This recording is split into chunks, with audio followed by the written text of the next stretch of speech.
Assalamualaikum warahmatullahi wabarakatuh. Sebelumnya, perkenalkan, saya Sarlima Salina dengan NIM 25369090 dari program studi ilmu hukum. Baik, di sini saya akan menjelaskan tentang perdamaian, keadilan, dan kelembagaan yang tangguh dalam perspektif ilmu hukum, yaitu materi dari SDGS 16. Yang pertama adalah bagian pendahuluan, Sustainable Development Goal. SDGs merupakan agenda pembangunan global yang disusun oleh Perserikatan Bangsa-Bangsa atau PBB untuk mewujudkan pembangunan berkelanjutan hingga tahun 2023 hingga tahun 2030. SDGs ini terdiri dari 17 tujuan utama yang mencakup berbagai bidang penting dalam kehidupan masyarakat seperti pendidikan, kesehatan, lingkungan, ekonomi, dan hukum. Salah satu tujuan yang berkaitan erat dengan bidang ilmu hukum adalah SDGs 16 mengenai perdamaian, keadilan, dan kelembagaan yang tangguh. SDGs 16 bertujuan untuk menciptakan masyarakat yang damai, memberikan akses keadilan bagi seluruh masyarakat, serta membangun lembaga negara yang efektif, transparan, dan bertanggung jawab. Lalu di pembahasannya, yang pertama itu poinnya yaitu pentingnya SDGs 16 dalam perspektif ilmu hukum. SDGs 16 merupakan hubungan yang sangat erat dalam bidang ilmu hukum karena tujuan ini menekankan pentingnya perdamaian, keadilan, dan kelembagaan yang kuat. Dalam kehidupan bermasyarakat, hukum berfungsi sebagai alat untuk menciptakan ketertiban, melindungi hak masyarakat, serta memberikan kepastian hukum. Penegakan hukum baik akan membantu menciptakan kehidupan sosial yang aman dan stabil. Menurut kantor pada tahun 2004, penegakan oleh beberapa faktor, yaitu faktor hukum, aparat penegak hukum, sarana, dan faktor saling berkaitan dan mempengaruhi keberhasilan hukum dalam masyarakat. Oleh karena itu, penegakan hukum tidak hanya bergantung pada peraturan tertulis, tetapi juga pada kualitas aparat penegak hukum dan kesadaran masyarakat. Itu poin kedua, yaitu korupsi sebagai hambatan pembangunan.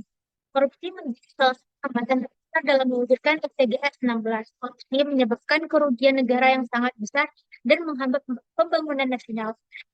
Hanya digunakan untuk kepentingan masyarakat, seringkali disalahgunakan oleh oknum demi kepentingan pribadi. Menurut Hamzah 2019, korupsi merupakan dan luar biasa karena dampaknya tidak hanya merugikan negara tetapi juga merusak kepercayaan masyarakat pada pemerintah dan lembaga hukum. Lalu poin yang ketiga adalah akses terhadap keadilan. Akses terhadap keadilan menjadi tantangan besar dalam implementasi SDGs 16. Banyak masyarakat, terutama kelompok ekonomi lemah, yang masih kesulitan memperoleh bantuan. Kondisi ini menyebabkan ketimpangan dalam memperoleh perlindungan hukum. Selanjutnya, yang keempat, yaitu perlindungan hak asasi manusia. Hak asasi manusia merupakan dasar yang dimiliki setiap individu sejak lahir dan wajib dilindungi oleh negara. Perlindungan hak asasi manusia menjadi bagian penting dalam tujuan SDGs 16 karena tanpa adanya perlindungan hak, keadilan sosial tidak dapat terwujud dengan baik. Menurut Muadi tahun 2005, perlindungan hak asasi manusia harus dilakukan melalui sistem hukum yang demokratis dan menghormati nilai-nilai kemanusiaan. Penegakan hukum yang tidak memperhatikan hak asasi manusia dapat menyebabkan penyalahgunaan kekuasaan dan ketidakadilan sosial. Dan SDGs 16. Sebagai generasi muda, mahasiswa diharapkan mampu menjadi agen perubahan dalam meningkatkan kesadaran hukum masyarakat. Mahasiswa tidak hanya mempelajari teori hukum di dalam kelas, tapi juga harus mampu menerapkan nilai-nilai keadilan dalam kehidupan sehari-hari. Salah satu bentuk kontribusi mahasiswa hukum adalah melalui kegiatan penyuluhan hukum kepada masyarakat. Masyarakat berkorban mereka sebagai warga negara. Dengan meningkatnya kesadaran hukum masyarakat, maka potensi pelanggaran hukum.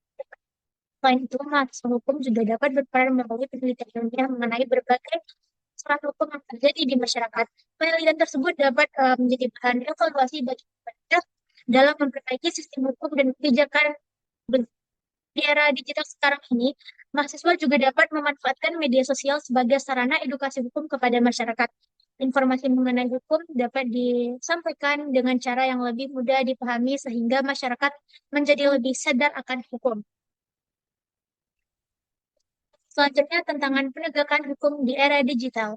Perkembangan teknologi memberikan dampak positif sekaligus tantangan baru dalam penegakan hukum di Indonesia. Kemajuan teknologi informasi mempermudah masyarakat dalam memperoleh informasi dan berkomunikasi. tetapi juga menimbulkan berbagai bentuk kejahatan baru.